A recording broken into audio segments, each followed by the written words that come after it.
en cours de procédure, dans le cadre d'une enquête parlementaire devant une commission parlementaire, la procureure financière de l'époque, Madame Eliane Houlette, déclare qu'elle a fait l'objet de pressions et de demandes incessantes de sa hiérarchie. Maître François-Henri Briard, bonjour. Vous avez accepté de recevoir le Cercle Droit et Liberté ici, dans votre cabinet, à l'occasion de votre récente victoire devant le Conseil constitutionnel dans l'affaire Fillon. Je suis Augustin Dudermel, étudiant en Master 2 de droit pénal fondamental à la Sorbonne et membre du Cercle Droit et Liberté. Avant de commencer cet entretien, je rappelle à nos auditeurs que le Cercle Droit et Liberté est une association qui fêtera ses 10 ans l'an prochain et qui fédère aujourd'hui un réseau de plus de 600 juristes, avocats et étudiants, soucieux d'encourager l'esprit critique et de promouvoir les libertés publiques dans la cité. C'est au nom de ce goût pour les libertés publiques que nous avons souhaité engager cette conversation qui, au-delà de l'affaire Fillon, portera sur la QPC ainsi que sur la purge des nullités de l'instruction. Maître Briard, vous êtes avocat auprès du Conseil d'État et de la Cour de cassation. On peut dire que vous maîtrisez le mécanisme de la question prioritaire de constitutionnalité mieux que quiconque, puisque vous avez conduit la toute première QPC jusqu'au Conseil constitutionnel en 2010, et depuis, votre cabinet intègre quotidiennement dans ses dossiers des questions d'ordre constitutionnel. Par ailleurs, vous avez été pendant 8 ans administrateur de l'université Sarah Lawrence à New York. À l'image de Tocqueville, vous vous êtes passionné pour les États-Unis d'Amérique et avez fondé l'Institut Vergène que vous présidez. Vous avez prolongé votre engagement dans les relations franco-américaines en tant que membre de la Société historique de la Cour suprême des États-Unis et membre d'honneur de la Société des Cincinnati ainsi que des Sons of the American Revolution. Chevalier dans l'ordre de la Légion d'honneur, officier de l'Ordre national du mérite et chevalier des palmes académiques, vous êtes engagé dans la réserve citoyenne de la Marine nationale au grade de capitaine de frégate. Auteur de nombreux ouvrages et tribunes, vous apportez votre expertise sur les questions des libertés fondamentales, de droit constitutionnel américain ou encore de fiscalité. Enfin, vous avez publié le remarqué Virus de la liberté aux éditions Ipanema en 2022. Commençons sans plus attendre cette conversation. Maître François-Henri Briard, comment est née la QPC en France et quel regard portez-vous sur le dispositif français, notamment au regard de votre expérience américaine? Merci Augustin. Alors je voudrais d'abord à titre liminaire féliciter le Cercle Droit et Liberté pour le travail remarquable que vous accomplissez depuis désormais près de 10 ans, n'est-ce pas? Et ce que vous avez dit est très, très exact. Il faut absolument développer chez les juristes l'esprit critique et éviter qu'ils ne reçoivent les normes de droit comme de simples instruments, mais qu'ils comprennent qu'il y a derrière évidemment des valeurs, les valeurs fondatrices d'une société et en particulier les concepts de liberté dont vous avez parlé et auxquels nous sommes tous très attachés, de liberté et de droits fondamentaux qui doivent être, à mon sens, conçus avec les devoirs humains dont ils sont inséparables et des droits fondamentaux qui ne peuvent en aucun cas devenir un fonds de commerce comme on le voit aujourd'hui.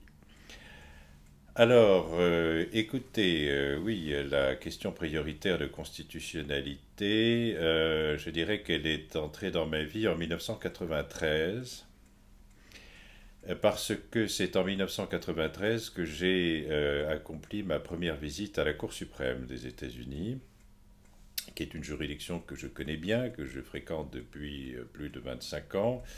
Vous voyez, je pars dans quelques jours et ce sera mon 132e voyage aux États-Unis. Et j'ai découvert le contrôle de constitutionnalité a posteriori aux États-Unis grâce à un homme tout à fait remarquable qui a été mon mentor pendant plus de 20 ans, qui s'appelait Antonin Scalia, qui a été une grande figure de la Cour et de la jurisprudence constitutionnelle américaine. C'est un homme exceptionnel avec une puissance de pensée tout à fait remarquable. Et j'ai découvert ce monde du contrôle de constitutionnalité a posteriori à une époque où, en France, l'idée était encore balbutiante. elle était balbutiante. Des personnalités comme Robert Badinter, qui, vous le savez, a une formation américaine. Robert Badinter a été formé à Columbia. Robert Badinter avait déjà, bien sûr, travaillé sur ce concept. Il en avait parlé au président Mitterrand. Mais en France, bon, nous étions dominés depuis 2 siècles par le principe de souveraineté de la loi, hein. Et donc la question prioritaire de constitutionnalité chez nous n'est apparue qu'avec la réforme constitutionnelle de 2008 que nous devons, et il faut le rappeler, que nous devons au président Nicolas Sarkozy et à son Premier ministre François Fillon. Voilà, et donc pour répondre à votre question, ben, je dirais que j'ai vécu cela comme un décalage français, si vous voulez. Je suis entré dans ce monde au début des années 90 aux États-Unis et il est devenu un élément de ma pratique professionnelle, vous l'avez dit, en 2010. Alors en 2010, je le rappelle un peu pour l'histoire, il y avait 2 questions prioritaires de constitutionnalité qui étaient présentées au Conseil constitutionnel, l'une présentée par mon confrère Arnaud Lioncan, très regretté confrère, qui est un juriste remarquable, et nous étions un peu sur les starting blocks. Nous avions aussi notre QPC, voilà, et les deux sont venus en même temps à la première audience du Conseil constitutionnel, et c'était la première audience de plaidoirie, et c'était également une audience un peu singulière, puisque c'est la seule, à ma connaissance, à laquelle ont participé en même temps les présidents Chirac et Giscard d'Estaing. Voilà. Donc c'est ainsi que, en effet, ce contentieux constitutionnel est entré dans la vie du cabinet. En effet. Et alors, comment fonctionne en pratique ce mécanisme de la QPC? Alors, nous avons débattu de cette question avec le président Nicolas Sarkozy, et je lui disais que, en rappelant, vous savez, cette phrase célèbre de Giraudoux, le droit est la plus puissante des écoles de l'imagination, je lui disais qu'il en est un peu ainsi de la QPC. La QPC, vous le savez, donc, qui est un procès fait à une loi, elle ne peut pas être soulevée d'office. La loi organique est très claire, elle le dit expressément, et donc la QPC appartient à l'imagination des justiciables et de leurs conseils. Et donc ce sont eux qui doivent concevoir la QPC, la rédiger, la présenter et la plaider devant les différents juges qui sont appelés à reconnaître. La QPC à la française, et on en parlera peut-être tout à l'heure plus longuement, repose sur une logique de filtrage que je récuse absolument. Je pense que c'est une très mauvaise chose, personnellement, mais on en parlera. Et donc, vous avez, si la QPC est présentée en première instance ou en appel, le juge à cour, qui doit statuer rapidement. Il doit de toute façon transmettre à la QPC au Conseil d'État ou à la Cour de cassation, qui va effectuer un autre tri, et c'est en considération de ce tri que la QPC sera renvoyée au Conseil constitutionnel qui statue dans les 3 mois. La QPC, c'est essentiellement une instruction écrite, des échanges de mémoire devant le juge à cour, devant le Conseil d'État ou la Cour de cassation et devant le Conseil constitutionnel. C'est un débat juridictionnel tout à fait comparable aux autres débats qui nous occupent dans les affaires, j'allais dire, habituelles. Voilà, et puis qui se termine avec une audience devant le Conseil constitutionnel et une décision qui peut prendre des formes diverses. Peut-être en parlera-t-on aussi, notamment sur les effets dans le temps de la QPC. Mais je dirais que c'est un progrès bien sûr considérable de l'état de droit, hein. C'est également un dispositif qui met fin en France à la souveraineté de la loi et qui permet, c'est une dimension qui, à mon sens, n'est pas assez mise en avant, qui permet de lutter contre la tyrannie d'une majorité, c'est-à-dire qu'au-dessus de la loi, il y a des principes. Il y a des principes plus importants, des droits et libertés garantis par la Constitution, et c'est ce qui nous permet, on va en parler certainement, de faire avancer l'état de droit et la protection des libertés fondamentales. Oui. Pour en revenir à l'affaire Fillon que nous avons rapidement évoquée tout à l'heure, quels étaient les faits qui ont amené François Fillon à poser cette question prioritaire de constitutionnalité, la QPC 1062, au Conseil constitutionnel? Alors écoutez, la QPC 1062, elle est née ici, dans ce cabinet, puisque c'est nous qui l'avons conçue. Je dois mentionner d'ailleurs que ce travail a été très largement réalisé par un très jeune collaborateur du cabinet. Nous avons travaillé ensemble, mais elle est née ici, cette QPC. Alors, je ne peux vous parler que des aspects publics, et bien sûr, de ce dossier, puisque, comme vous le savez, les avocats, c'est un principe essentiel de notre profession, sont liés par le secret professionnel, mais elle est née d'une réflexion. Elle est née de notre imagination. Elle a été présentée avec bien sûr l'accord de M. Fillon, qui était le justiciable concerné, à la suite de sa condamnation pénale par la Cour d'appel de Paris, condamnation que vous connaissez, et dans le cadre d'un pourvoi en cassation dirigé contre cet arrêt. Et c'est à l'occasion de ce pourvoi en cassation dirigé contre l'arrêt d'appel que nous avons présenté cette QPC, que j'ai plaidé à une audience publique de la Chambre criminelle de la Cour de cassation, parce que les QPC, dans le cadre actuel de tri par le Conseil d'État et la Cour de cassation, les QPC, il faut les plaider pour qu'elles soient transmises. Voilà, c'est parfois assez laborieux. Donc j'ai plaidé cette affaire. Et ensuite, la QPC a été transmise au Conseil constitutionnel, devant lequel s'est déroulée une instruction écrite qui a abouti à la décision 1062 que vous connaissez. Et alors, quelle était la question que vous avez posée au Conseil constitutionnel dans cette affaire? Alors, pour dire les choses de façon, j'allais dire, un peu simplifiée, vous savez qu'il y a en matière de procédure pénale ce que l'on appelle le dispositif de purge des nullités. En matière criminelle et en matière correctionnelle. La purge des nullités, c'est un dispositif qui permet, je dirais, une bonne administration de la justice et qui conduit à considérer que si un justiciable n'a pas contesté certaines étapes de la procédure pénale, il ne peut pas le faire plus tard. On ne peut pas, si vous voulez, fragiliser une procédure trop longtemps. Il faut qu'elle avance, hein, et donc il y a des fenêtres de tir pour contester certaines irrégularités de la procédure pénale si on estime qu'elles sont constituées, qu'elles sont fondées. Donc c'est le travail des avocats.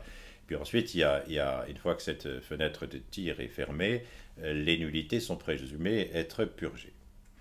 Il se trouve qu'en 2021, le Conseil constitutionnel a censuré, c'est la QPC 900, a censuré l'inconstitutionnalité de dispositions du Code de procédure pénale, je crois que c'était l'article 181 et un autre article du Code, qui précisément ont été regardés comme portant atteinte au droit au recours et au droit de la défense, parce que ces textes n'autorisaient pas de soulever des irrégularités dont le prévenu n'avait pas eu connaissance.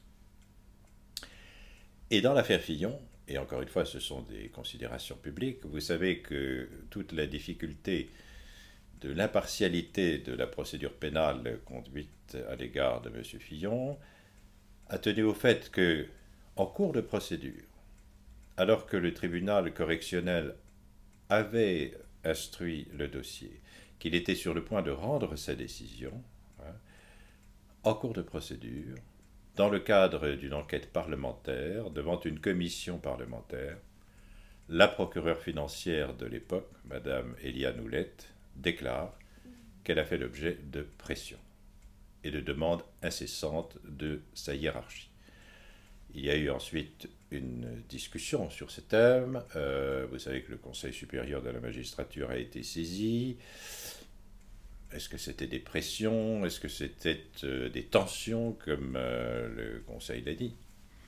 Toujours est-il que vous pouvez imaginer ce que peut ressentir un justiciable quand il apprend que l'un des juges qui ont eu un rôle majeur dans ce dossier, je vous rappelle quand même le processus d'accélération formidable de l'instruction pénale au début de l'année 2017. 24 ou 25 janvier 2017, parution de l'article du Canard enchaîné, et les choses s'accélèrent à un rythme que l'on n'a jamais vu. Une enquête bouclée en quelques semaines, une mise en examen, comme vous le savez, et c'est évidemment un secret de polichinelle, cette affaire a compromis la candidature de M. Fillon à l'élection présidentielle. Et donc, pour revenir à la chronologie, si vous voulez, vous avez un justiciable qui a fait l'objet d'une enquête, d'une instruction, d'une procédure devant le tribunal correctionnel. Il est sur le point de prendre connaissance du jugement qui doit être rendu, et il découvre que l'un des protagonistes majeurs de ce dossier dit qu'elle a fait l'objet de pression. Problème évidemment majeur, problème considérable d'impartialité.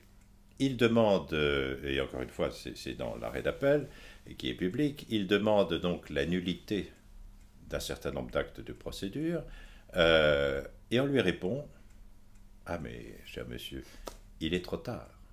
Il est trop tard, il fallait y penser avant. » Les avocats disent « Mais attendez, voilà, ça vient d'apparaître. » Non, non. Article 385 du Code de procédure pénale, la porte est fermée.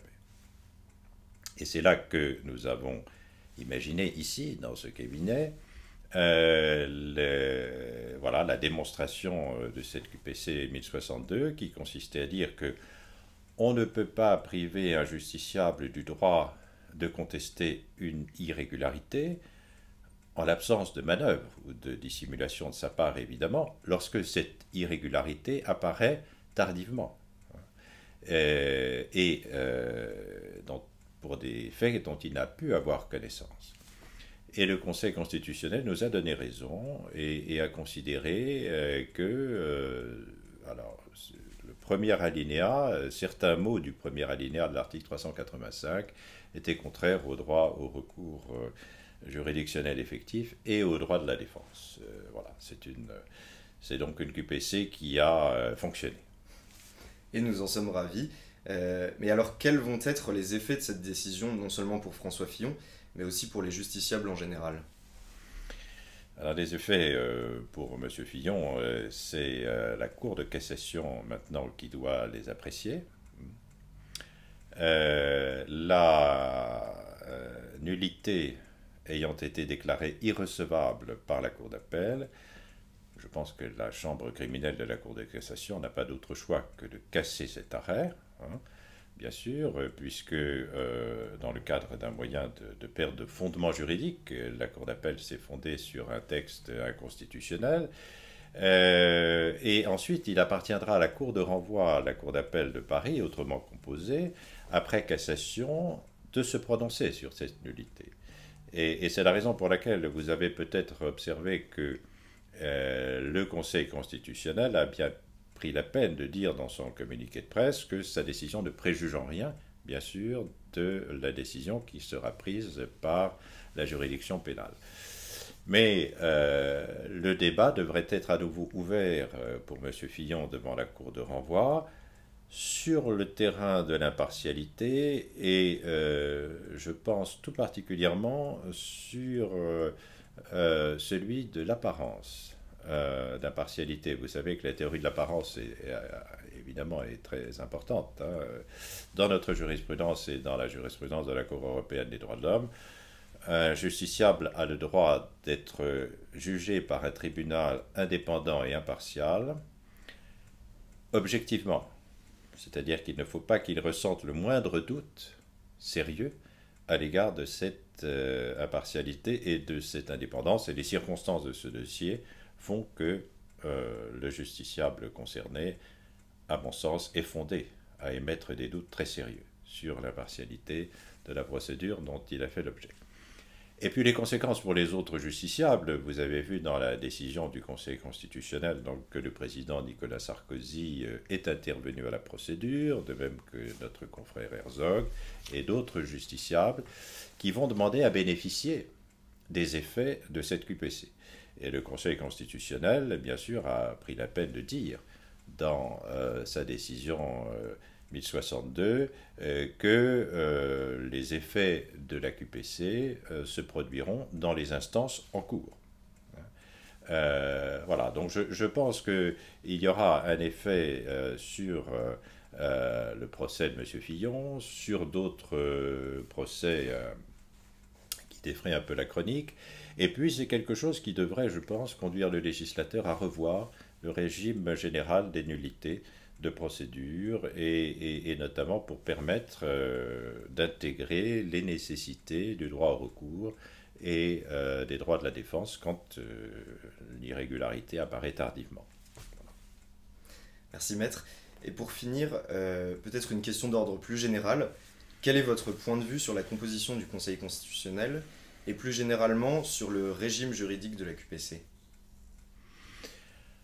Alors, de mon expérience américaine, j'ai retiré la conviction qu'une juridiction constitutionnelle ne doit être composée que de professionnels du droit.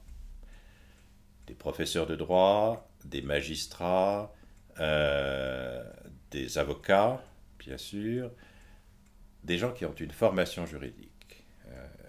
Tous les hommes et femmes que j'ai connus aux États-Unis, à la Cour, qu'il s'agisse du Chief Justice John Roberts, que je connais bien, que j'ai connu quand il était avocat en 1997, bien sûr mon ami Antonin Scalia, Samuel Alito, que je vais rencontrer, que je vais revoir dans quelques jours, Justice Breyer, Stephen Breyer,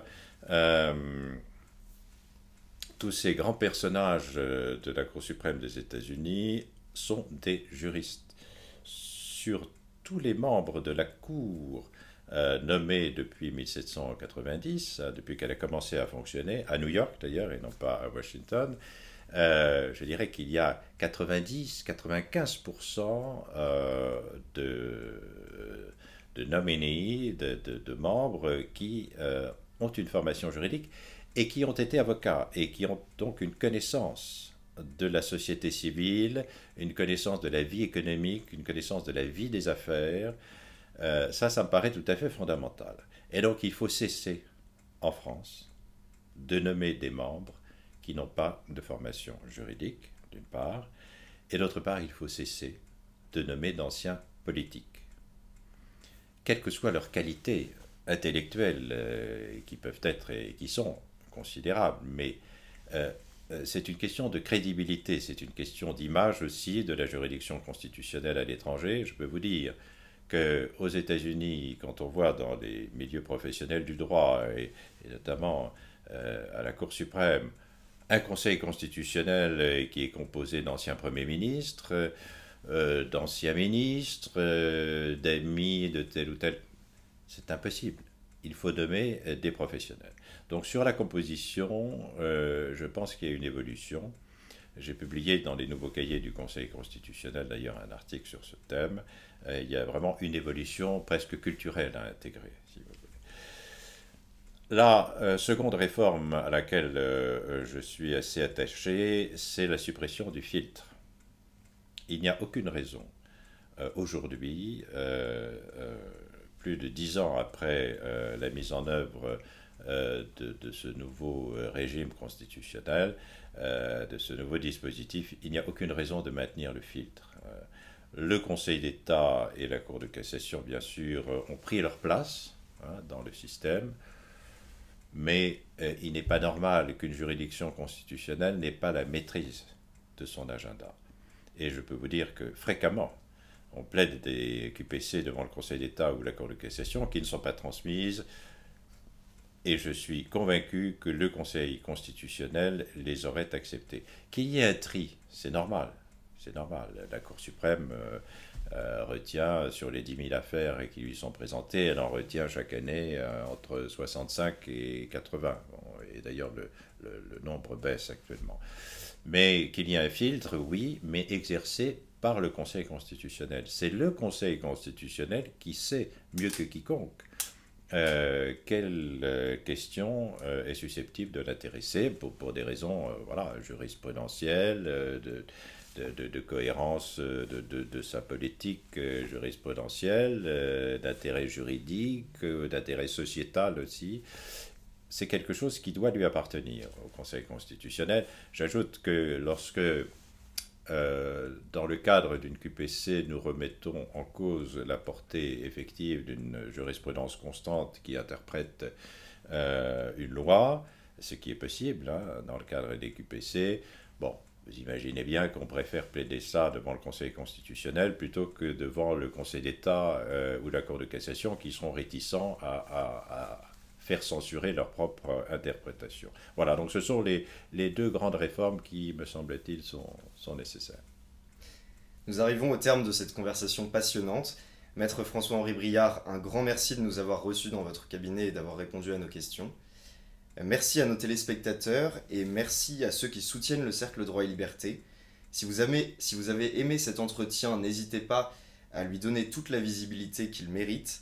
Pour ceux qui sont intéressés par les actions du Cercle Droit et Liberté, n'hésitez pas à aller faire un tour sur notre site internet.